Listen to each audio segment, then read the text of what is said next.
প্রথমে জমিটা তৈরি করে নেওয়া হচ্ছে। তৈরি করে নেওয়ার পর আমরা কচু লাগাবো।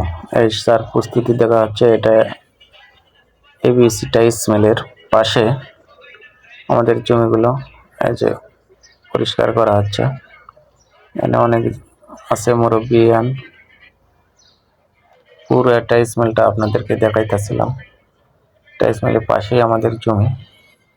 সেই জমিতে আমরা কচু লাগাইতেছিলাম। তার একটা ভিডিও দিলাম আপনাদের মাঝে। আশপাশে অনেক সুন্দর ধান ক্ষেত হয়েছে। ধানগুলো অনেক সুন্দর লাগতেছে দেখতে। তো দেখতে থাকুন, ভালো লাগবে ইনশাল্লাহ।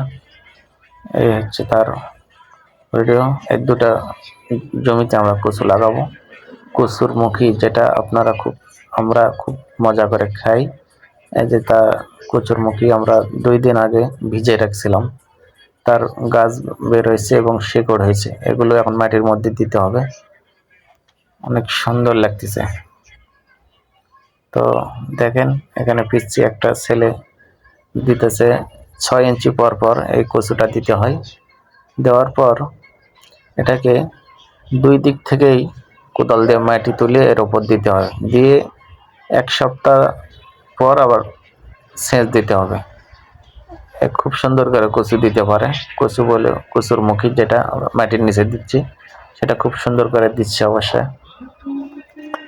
তো আপনারাও যদি লাগান তো এইভাবে লাগাবেন, অনেক ফলন হয়।